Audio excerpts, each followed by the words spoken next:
Well, hello, good morning, good evening, and welcome to week one of Aspiration. I just want to express gratitude for all of you coming to join this program. And I hesitate to use the words spiritual or transformational, but I really hope that it will be both of those things for you. So first, I'd like to give a quick introduction to myself. And also my connection and experience with the King of Aspiration's prayer.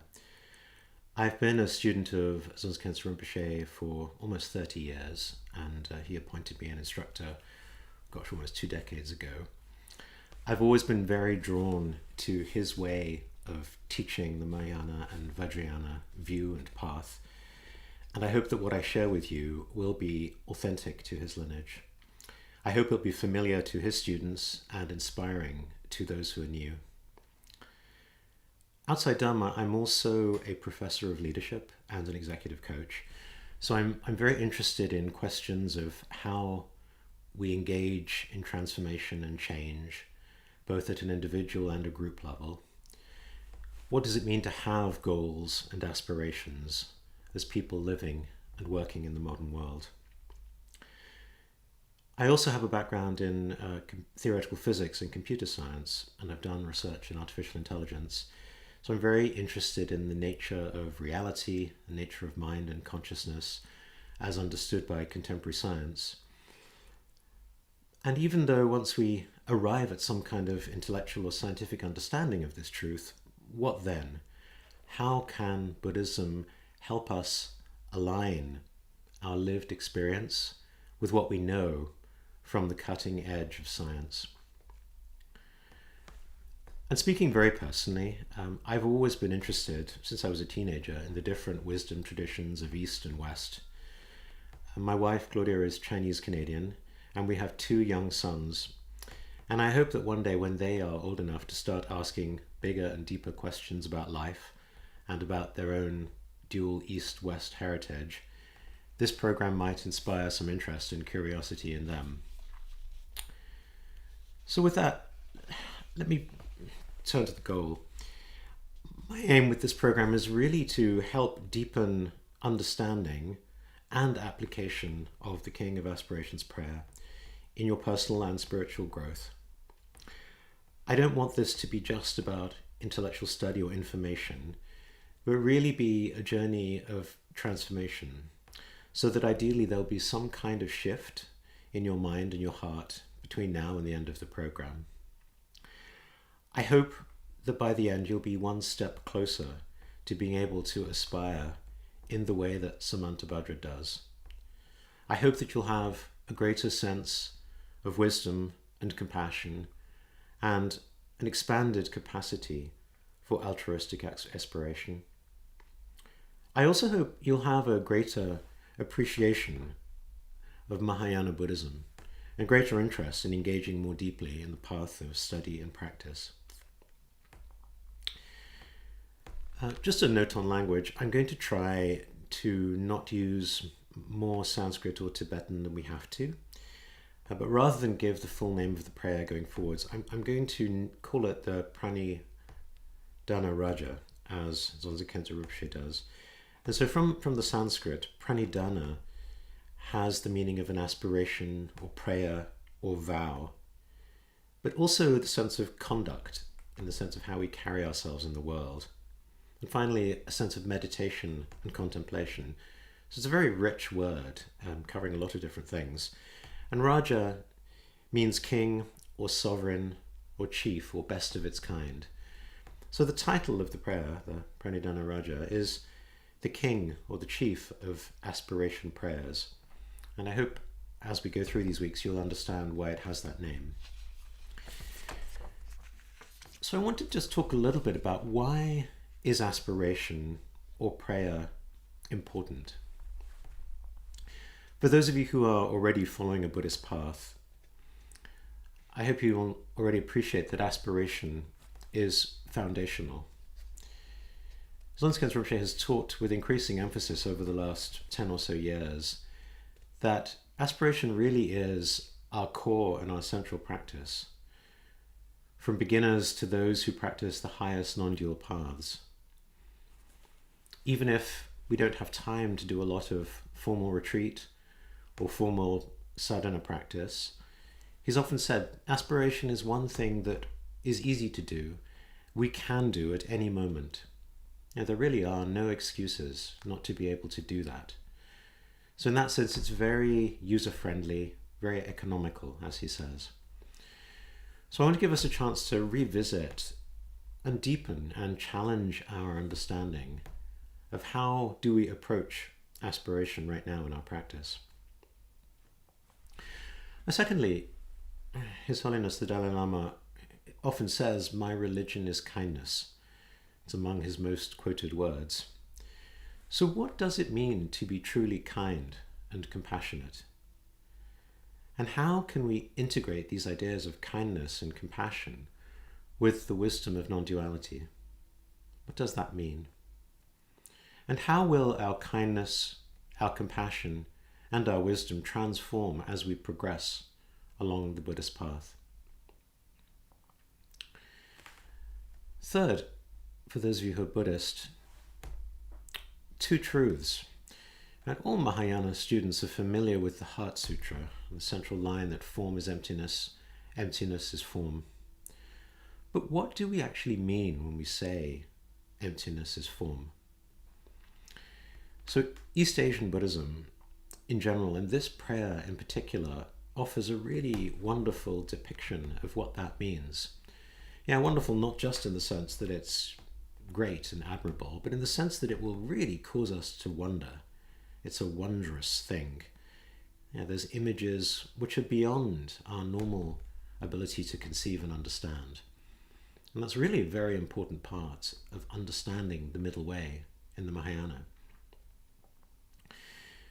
We also know that the middle way philosophy and the two truths are foundational to our practice and our cultivation of wisdom. But for many of us, this topic remains austere and challenging. So how might this prayer help us better understand the non-dual view that is at the heart of the Mahayana and Vajrayana practices? But also, I know there are some non-Buddhists who are watching and listening to this, and so I hope you will also find some relevance. Well, firstly, whether or not you're Buddhist, we all have aspirations in our life. We're all wanting to live a good life, however we define that. So what does that mean to us? What does it mean to live a good life? What does it mean to be a good person? This prayer can really help us think about that. Secondly, the question of consciousness or sentience. What is the nature of mind? If you accept the possibility of consciousness, what does it mean for a mind to be good?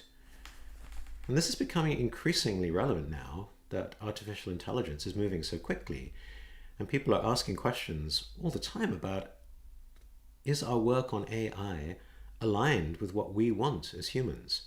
How can we ensure our AI is going to be good rather than not good, whatever that might mean? So how might our mind or consciousness be developed, be transformed? What is its highest possibility when we talk about enlightenment? What does that actually mean?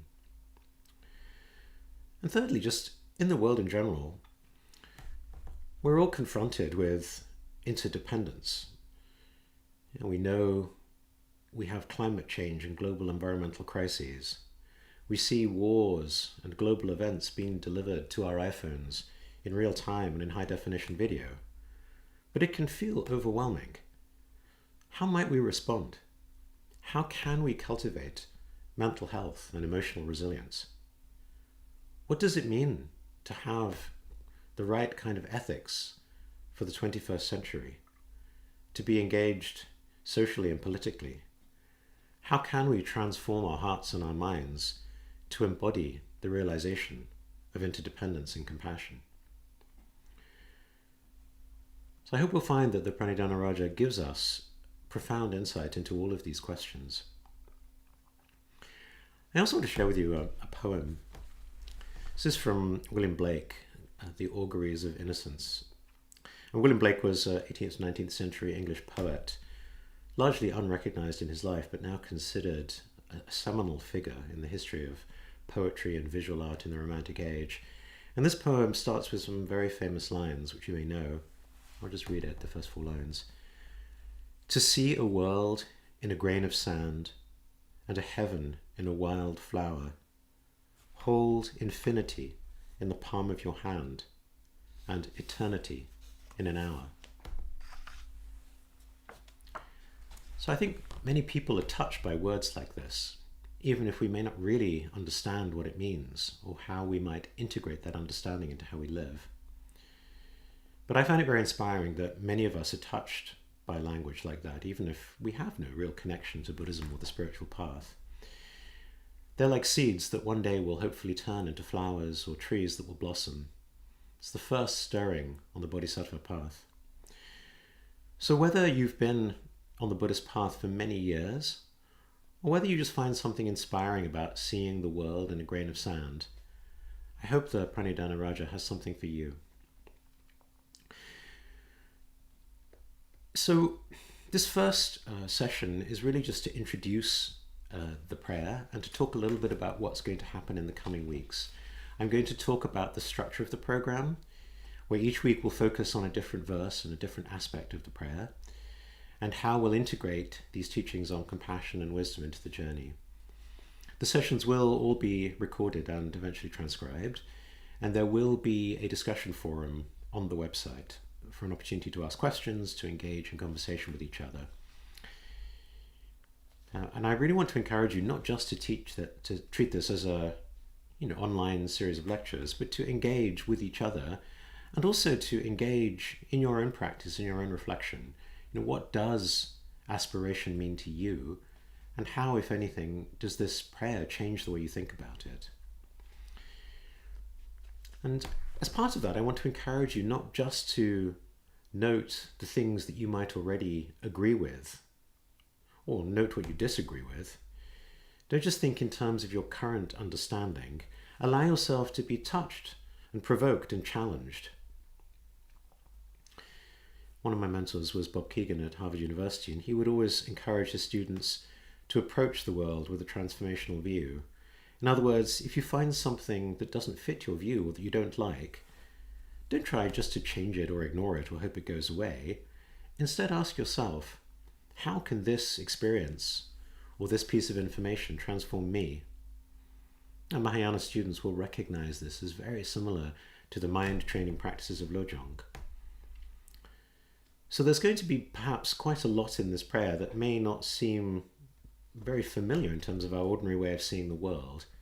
So there's going to be a lot of opportunity for us to challenge ourselves and to embrace a broader, wider understanding. I'm going to invite questions in the chat offline. In future weeks, we may have opportunity to do it during the live sessions. And if there is sufficient demand, I'll be more than happy to have separate sessions just to do questions and answers. Okay, so first I'd like to talk a little bit about the historical context and significance. Who is Samantabhadra within the Mahayana tradition? So again, in the Sanskrit name, Samantabhadra means holy, as in fully auspicious. Samanta has this meaning of universal or whole or entire or being on every side. And Bhadra means blessed or auspicious or fortunate. It also means good or gracious, and even has the meanings of excellent or fair or beautiful. So Samantabhadra, the Bodhisattva, is a key figure in Mahayana Buddhism, embodying the principles of universal virtue and aspiration, and the commitment to the enlightenment of all beings. He's celebrated for his purity, moral integrity, and unwavering aspiration. And just like Manjushri is associated with wisdom, and Avalokiteshvara is associated with compassion, for Samantabhadra there is a special emphasis on the power of aspiration. He's commonly depicted as riding a six-tusked white elephant to symbolize his aspiration and enlightened activities. There are some of the East Asian sutras that go even further. For example, in the Threefold Lotus Sutra, his elephant has 6 tusks but 7 legs, each of which is supported by a lotus flower. And there are adornments of bathing pools, precious daughters, all kinds of other things along with the elephant. So there's very rich symbolism, which perhaps we can go into in a future week, but all to highlight the interconnectedness of all beings and the boundless nature of the compassionate aspiration of the Bodhisattva. Samantabhadra is also known for his 10 great vows that provide a framework to develop compassion, wisdom, and how to benefit others.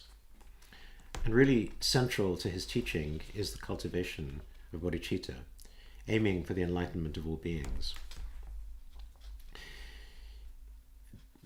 His aspiration prayer has been revered across various traditions, certainly very rich in the Mahayana sutras of East Asian Buddhism, and he appears a lot in the Lotus Sutra, the Avatamsaka Sutra, your Chinese, Japanese, Korean Buddhism especially.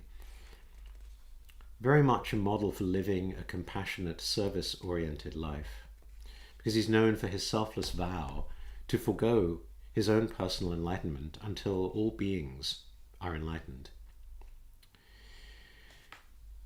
Now, the prayer itself is part of a huge and vast sutra called the Avatamsaka Sutra.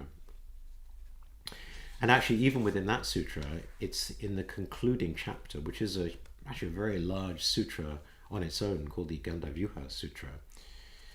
The whole thing presents a very rich cosmological vision of interconnected existence, recognized as one of Buddhism's most vast and comprehensive texts, really painting a picture of how all things are interrelated in a kind of cosmological sense. The sutra originated in the Mahayana communities in the early centuries CE in India, but then spread across China and East Asia, and has been very influential in East Asian Buddhism, certainly in Chan and Zen, but also especially in Huayan or Qigong Buddhism. And specific parts of the sutra, like the 10 Stages Sutra, the Dasabhumika Sutra, and the Gandavyuha Sutra, have been very profound in developing an understanding and practice of the Bodhisattva path throughout Mahayana Buddhism, including Tibetan Buddhism. And the fact that this sutra and this prayer is so central to both East Asian Buddhism and Vajrayana Indo-Tibetan Buddhism really acts as a bridge between the different Mahayana traditions. Because just as it's chanted and practiced throughout East Asia, it's also at the heart of the big Tibetan prayer festivals, the Munlams, that are held in Bodh Gaya. And in fact, just last October, Zonzen Khyentse Rinpoche was holding the Zongza Munlam in Bodh Gaya, and he actually taught on this prayer there. And in most of the Munlams, the main practice is this practice of the King of Aspiration prayers. So for any of us with a connection to the Mahayana or to the Vajrayana, this has a very rich history and a rich source of connectivity for us. It's also very rich philosophically because it incorporates both the mind-only school, the Yogacarya, and the Madhyamaka school, the middle way. So perhaps in future weeks we'll delve into that a little bit more deeply, as Rinpoche did in his teachings. And part of what's going to be, to approach this with the right attitude, we need to go beyond our perhaps ordinary understanding of a single historical Buddha, or for those of us who practice Vajrayana, a single deity that we might visualize. Because in this sutra, in this prayer, there's a vision of the universe that is brimming with infinite Buddhas and Bodhisattvas, very large, very small, billions upon a single atom, right? So there's a very different way of relating to what it is to understand a Buddha what it is to understand the universe as an enlightened place. The prayer and the sutra have also had a huge impact in art and practice throughout the Buddhist traditions. And for those of you who've had the opportunity to go to Borobudur in Indonesia and seen the amazing temple there, out of the 4 layers or stages of the temple, the top 2, and actually the half of the next one down, are devoted entirely to the Gandhavyuha Sutra, right, in which this prayer appears. So this has also very much been a core part of Buddhist iconography and Buddhist art, and very much celebrated by the great kings and ministers and donors, not least because in the Gandhavyuha Sutra, as we'll discover in future weeks, that the hero of the story, Sudana, was himself a nobleman, the son of a very rich merchant. And his story is really a story about what can you do with your life if you have all the material wealth and satisfaction that you might need. What else is there left to do with a life? And in his case, he has an opportunity to meet Manjushri and receive instructions to go and seek out teachings on Dharma. And eventually, after meeting 53 different great teachers, his last meeting is with Samantabhadra.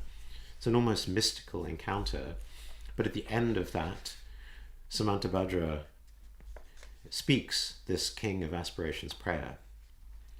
So, it's the end of this incredible journey, the pinnacle of this journey, but also, as Rinpoche said, how fitting that a journey which is through the very heart of the Mahayana path should end just as it began, with aspiration.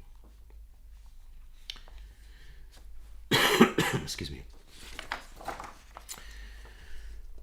So, I want to also talk a little bit about what are some of the key themes in this prayer. Because as part of the Bodhisattva aspiration, we have themes of compassion, wisdom, bodhicitta, which is the aspiration for enlightenment of others, and the Bodhisattva path itself. So what does it mean for us to engage with this path as practitioners? I just want to say a little bit about each of these concepts, which are really the background and the underpinning for this prayer, and which we will keep revisiting in the weeks ahead. So firstly, compassion. You may well be familiar, but compassion is the heartfelt wish for all beings to be liberated from suffering.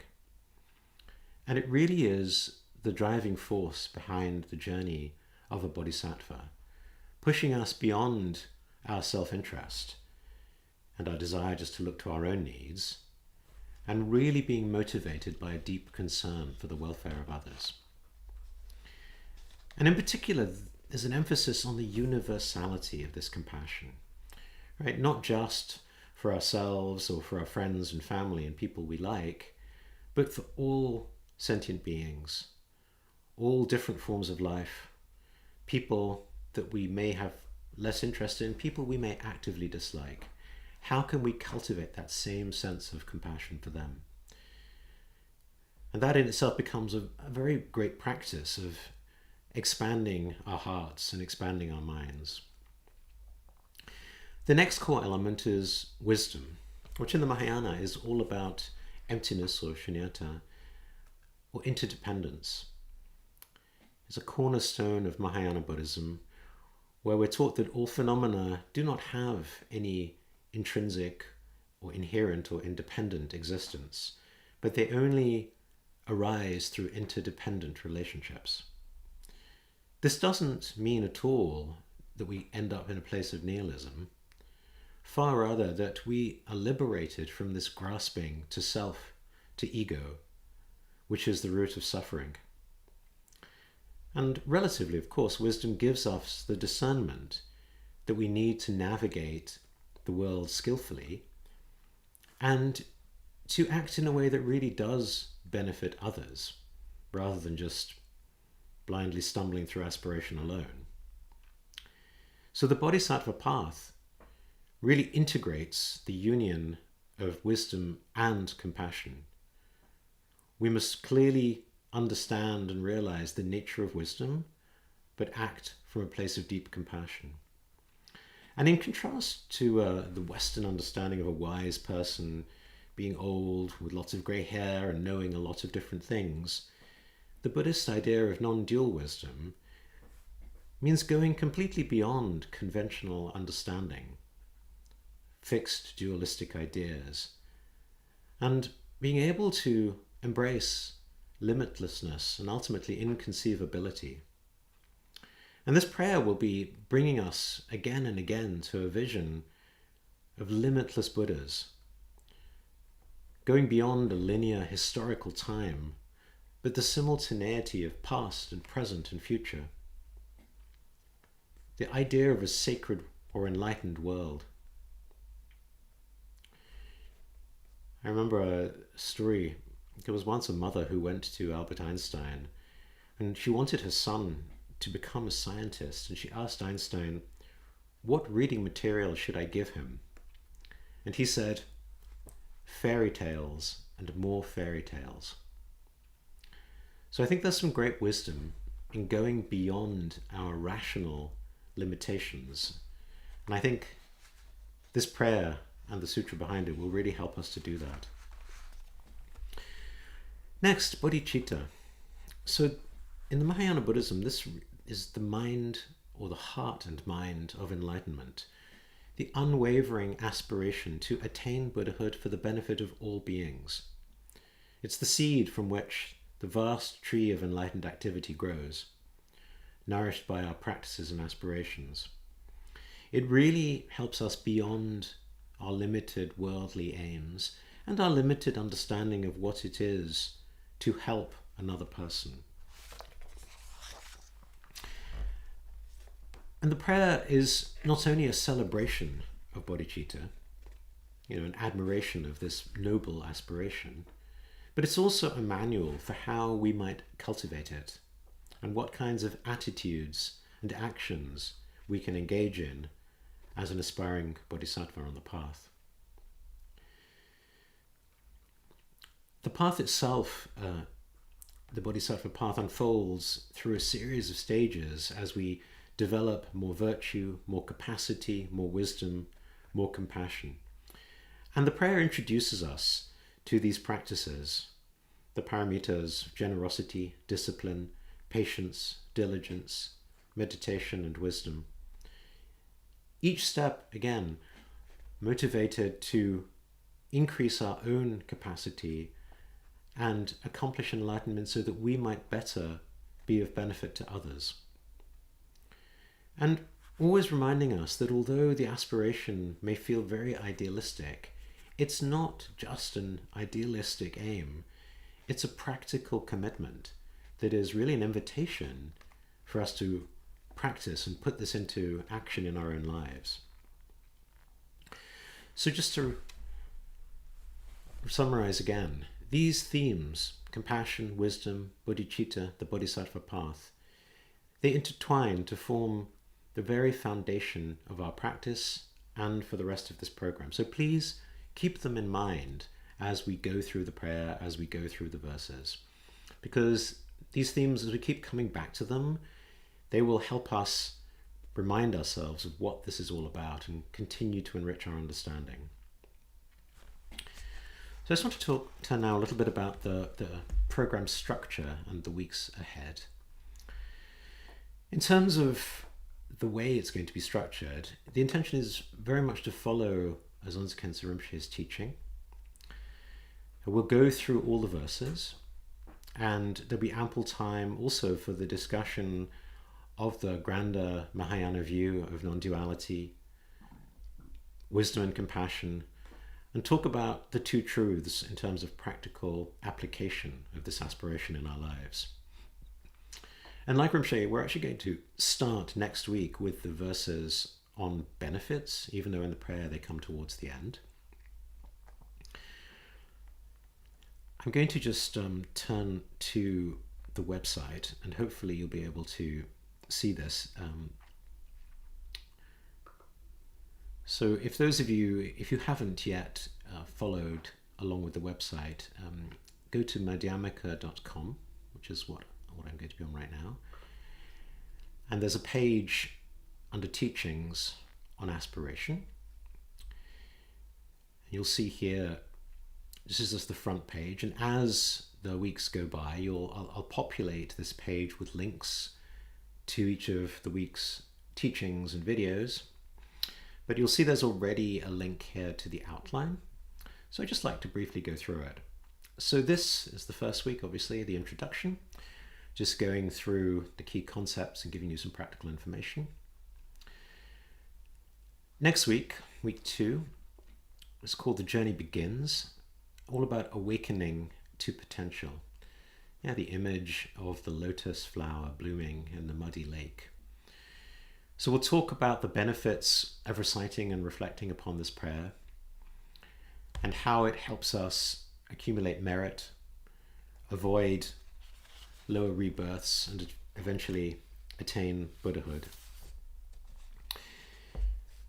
So motivation is very central to our practice, and just having the benefits clearly in mind can really help give us that fuel for our journey. Next, in week 3, we'll look at the first 12 verses of the prayer, which cover the 7 branch offering, which is a traditional Mahayana practice. And actually, often, especially in Tibet, these 12 verses are recited as a standalone prayer, just the 7 branch offering itself. So we'll focus in depth on these preliminary practices, which are all about purifying the mind and preparing it for what comes ahead. Just as we need to have a fertile ground before we can plant a seed and hope for the seed to grow, in any of our practices, making sure we've done the preliminaries is really vital for what's going to come next. So we will talk about prostrations, offerings, purification of negativities, accumulation of merit. And in particular, this is really going to become important as we go to the latter parts of the prayer, which go into more detail in emptiness and non-duality. Because to really understand that intellectually, and certainly to realize it experientially, we need to cultivate some merit. Hence the offerings. And you'll see the image here is of making offerings to infinite Buddhas. If you read the verses, you'll see it has this cosmic vision right from the beginning. Okay, next in week 4, we'll talk about beginning the actual aspiration itself, so with verses 13 to 21, and starting, to engage more deeply in these practices of confession and rejoicing and purification. And you'll see as we start delving into it that the Mahayana view on cultivating insight is, again, quite different from a Western understanding. If you go to a Western university and you want to have a degree, we don't really think in terms of doing practices to purify your awareness before you start to learn. But in Buddhism, that's very much part of how we approach our study and then our practice. Yeah, so here the image is the Buddha sitting under the Bodhi tree, under the moonlight, and having the first real glimpse of the aspiration that is in this prayer. So I think all of us from time to time, hopefully, have moments where we feel a really genuine and pure selfless aspiration, and ideally even one that doesn't just want to benefit others, but really gives them the ultimate benefit of enlightenment. And so having that as a real experience is the image for week 4.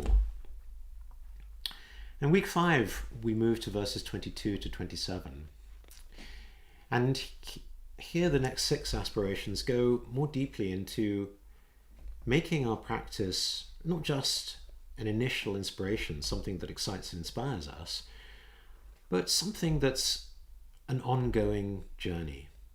Now we'll talk about wearing the armor of dedication as a core practice of the Bodhisattva. And that really has this idea that it's not always going to be inspiring, it's not always going to be easy, but nor is it just something we can do on occasion. This really is, ideally, us changing about the way we think about what it is we aspire to accomplish with our lives. So the image here is of a pilgrim walking on a path through potentially difficult and challenging terrain with a vast mountain far away in the distance. So this sense that the journey ahead is going to be long, it's going to be challenging, but at the same time we can find a way through developing the right attitudes to make it not just enjoyable, but inspiring and liberating, so that the path itself starts to become the goal. Now in week 6, we're going to move to embracing non-dual awareness. Right, so here the image is, again, truly a cosmic universe. We're starting to talk about seeing all of the Buddhas and their pure realms in a single instant, entering all of these pure lands. So it might seem a little bit beyond our current understanding of what it is to practice, or even our current understanding of what emptiness actually means. I think many of us think of emptiness as rather a barren or grey sort of thing. But as I mentioned at the beginning, if we really embrace form as emptiness and emptiness as form, then in the Mahayana, and especially in this Avatamsaka Sutra and in this prayer, here emptiness is understood to be fullness, completeness, inconceivability, vast richness. Truly an image of an enlightened universe with Buddhas and Buddha activity manifesting everywhere. And we'll start then to really push our understanding beyond conventional rationality into a realm that cannot be captured by ordinary concepts and language. In week 7, we'll talk about verses 36 to 46, which is really about vast aspiration and the Bodhisattva's infinite activity. So now we're not just viewing all of these infinite Buddhas and Bodhisattvas, we're really aspiring to emulate not just the aspirations, but the ocean-like actions of all the Bodhisattvas on the Bhumis, benefiting all beings across time and space, and acquiring inexhaustible treasures of merit and wisdom. So for many of us, these verses may be beyond our understanding, and it may truly at this stage just be an aspiration. But nevertheless, I think you'll find them profound and inspiring. Now, in the last 2 weeks, we'll dedicate the merit in week 8, but also just turn all of this vast aspiration and this wisdom and compassion that we're cultivating and ask ourselves, how can we start to integrate this in our daily lives and in our life as a whole? What does it mean to really manifest as a bodhisattva in the world? How can we do that? So, also I would say this idea of continuing the journey beyond the program. I really hope that we'll all embrace this, not just as a study of a text, but something that is an ongoing journey where we become ever more altruistic and attuned to the needs of others and responsive to the sufferings of the world, and really seek to find ways of putting the wisdom of the prayer into action in our lives. Okay, so I just want to also say on the program, you'll see there is at the top a forum. Now, if I click on that, you'll see that it's possible on the top right, there's an opportunity to log in. I've set up 2 boards already for reflections and for questions. If you log in here to the forum, you can set up your account, which will then allow you to post questions, enter into discussions, share reflections. And I really want to encourage you to do that, because I think it's challenging, I think, in an online course just to sit and listen, and much more rewarding when we have a chance to actually engage with each other. Okay, so with that,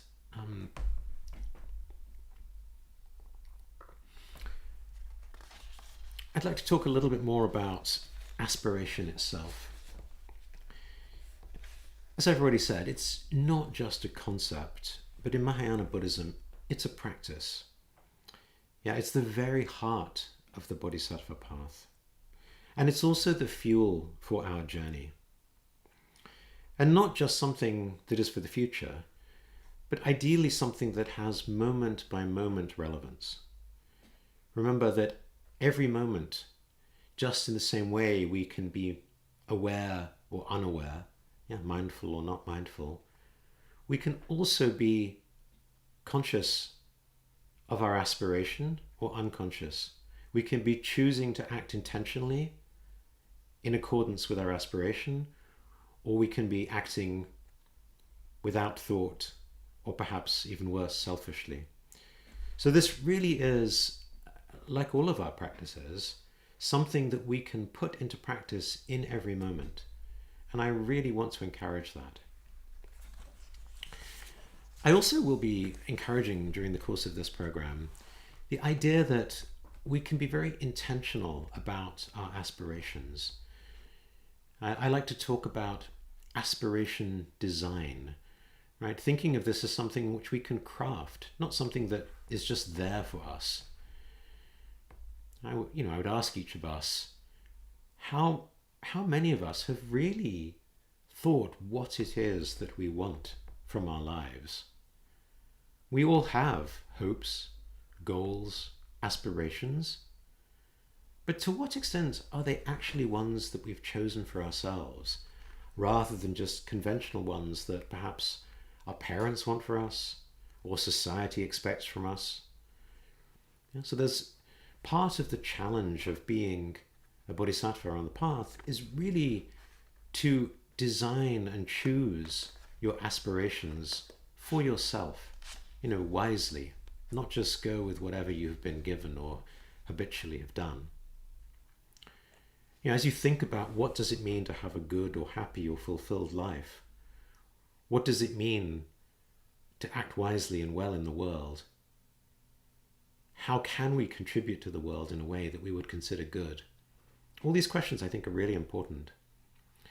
And also, even once we've spent some time reflecting on what our ideal would be, and hopefully our ideal aspiration will start to approach the aspiration of Samantabhadra in this prayer, we still have the need for practice. Because like playing piano, just because you could hear a tune in your head doesn't mean you can actually play it with your hands. So for those of us on the path, which is all of us, there's always going to be a gap between our understanding, our view, our aspiration, and how we actually live day to day in our lives. So there's an ongoing opportunity for practice, for closing that gap. And really that's what it is to be a Buddhist, to be a practitioner of this path. Not just to study, but to actually challenge yourself to live according to the views that you've chosen.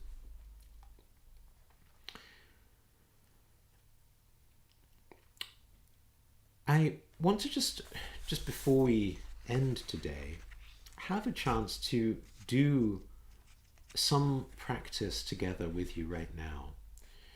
And we're going to have a chance to go through this aspiration prayer in detail, as I've said. But I'd like to talk a little bit about some of the verses and just give you a chance to connect with some of the intentions and aspirations. So I'm going to do 5 short meditations over the next few minutes based on different themes of this prayer.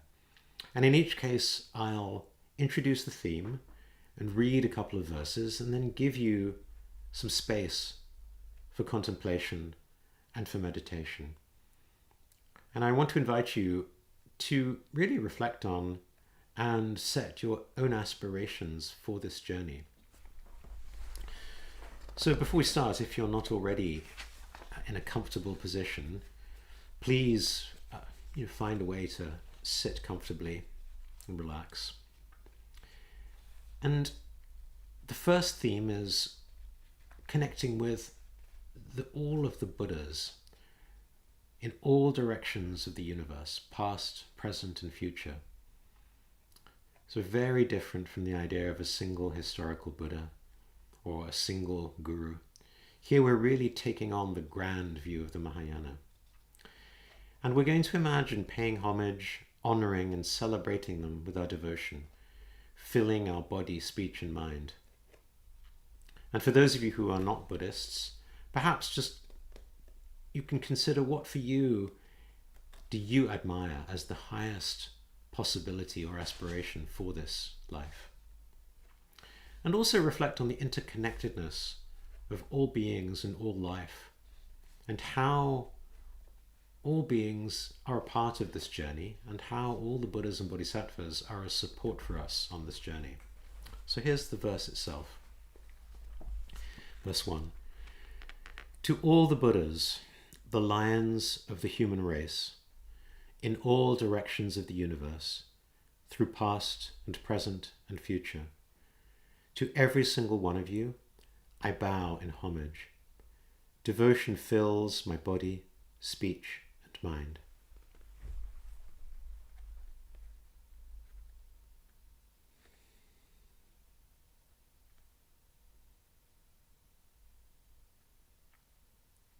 It's just a moment to call that visualization and devotion to mind.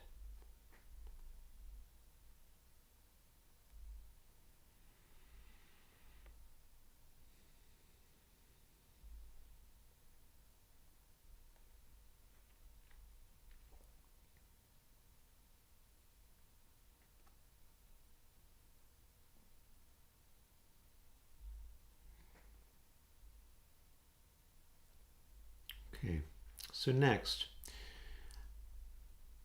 the aspiration for purity or transformation and altruism. So here I'm going to take verses 13, 14 and 15, where we're going to contemplate transforming countless worlds into pure realms filled with Buddhas and Bodhisattvas, and aspiring that all will live in happiness, health and harmony, and for all beings to encounter the Dharma that suits them the best. So here are the verses. Let offerings be made to Buddhas of the past and all who now dwell throughout the 10 directions of this universe. Let all who are yet to come swiftly fulfill their wishes and attain the stages of enlightenment and Buddhahood. Let as many worlds as there are in all the 10 directions transform into realms that are vast and utterly pure, filled with Buddhas who have sat before the mighty Bodhi tree, around them all their Bodhisattva sons and daughters. Let as many sentient beings as there are in all the 10 directions live always and forever in happiness and health. Let all beings meet the Dharma that befits them best, and so may all they hope for be fulfilled.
Okay, next. The commitment to bodhicitta. So here, verses 16 to 19, where we reflect on the aspiration never to forget bodhicitta. We recall all our past lives. We really focus on renouncing worldly life and getting caught up in our day-to-day materialism and consumerism. We aspire to perfect our moral conduct, to proclaim and teach the Dharma in all languages, and to purify all harmful actions and obscurations. So here are the verses. As I practice the training for enlightenment, may I recall all my previous births, and in my successive lives, through death and through rebirth, may I always renounce the worldly life. Training in the footsteps of all the victorious Buddhas, may I bring good actions to perfection, and may my moral conduct be taintless and pure, never lapsing and always free from fault. In the language of the gods, nagas and yakshas, in the language of demons and of humans too, and however many kinds of speech there may be, I shall proclaim the Dharma in the language of all. Taming my mind and striving in the paramitas, I will never forget bodhicitta. May all my harmful actions and the obscurations they cause be completely purified, every single one.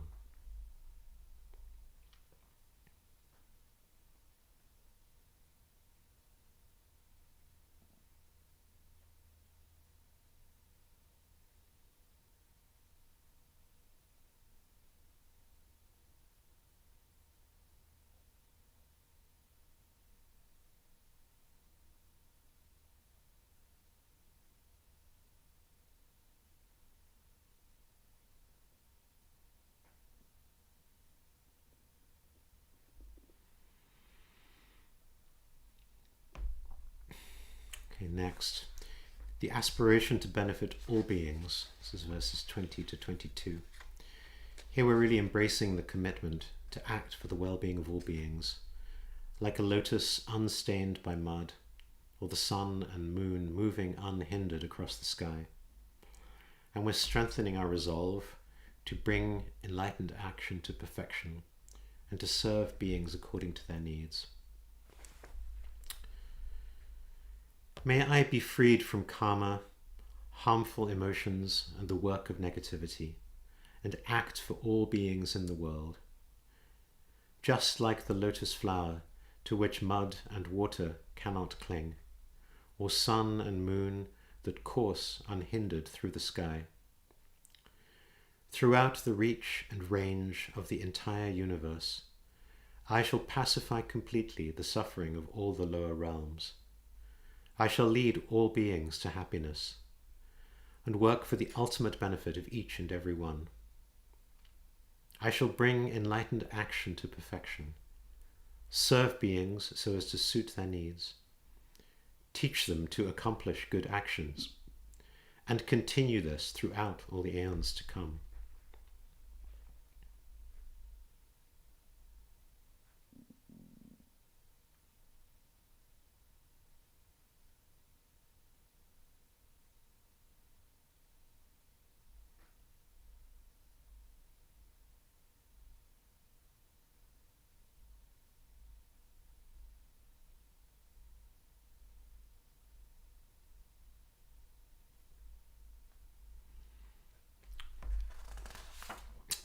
Okay, finally, dedication of merit.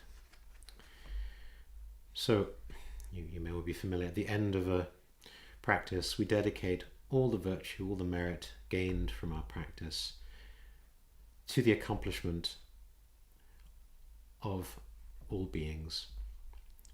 We aspire for all beings drowning in the ocean of suffering to reach the supreme realm of Amitabha, and for the lower realms to be entirely emptied. The verses.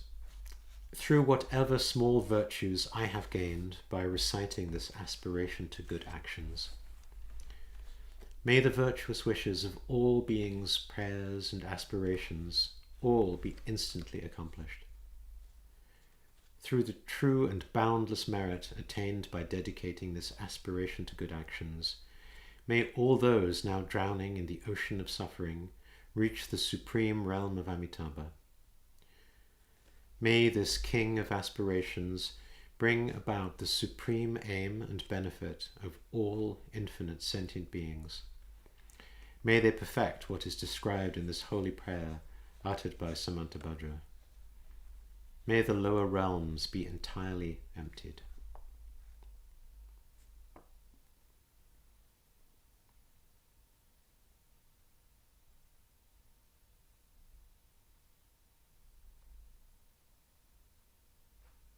So here I really encourage you to dedicate the merit in whatever way feels meaningful to you.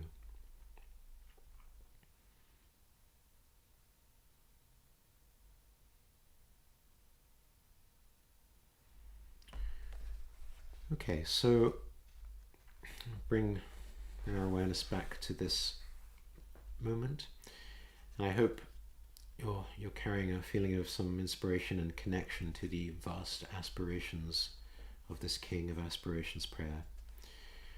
I really want to invite you to recite this prayer yourself, ideally on a daily basis.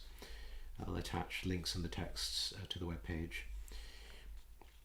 But also to really intentionally now, over the coming weeks, carry these intentions and aspirations forward into your daily life and into your, if you have a Buddhist practice, into whatever your Buddhist practice might be.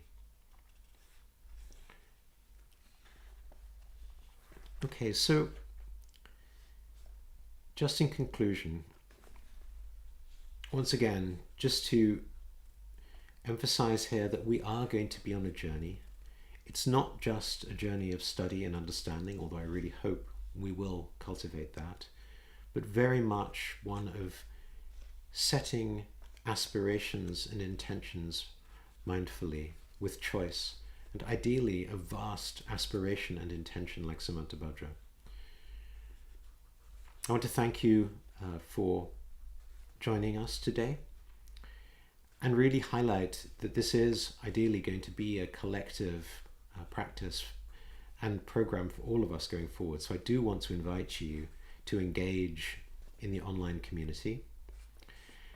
And between now and when we next meet next week, I would, in addition to reading and practicing the prayer, I'd like to invite you to really reflect on your personal aspirations for your life. What for you does it mean to live a good life? What are you seeking to do with your days, your weeks, your years, the rest of your life? How might this aspiration prayer be useful for you in thinking about that? And if that's something you want to journal about, I really encourage it. And likewise, if that's something you'd like to share or discuss in the community online, that would be great also. I'm going to be sending out forms with opportunities to ask questions, give feedback, and otherwise engage. So this is very much, we've got 8 weeks ahead of us. I really want to invite you to give feedback and to direct this in a way that's going to be most valuable for you. I really hope that we will all get a lot out of this time together. And once again, I want to just thank you for joining and just take a moment of gratitude and dedication for what we've done today. So thank you, and I look forward to seeing you all next week.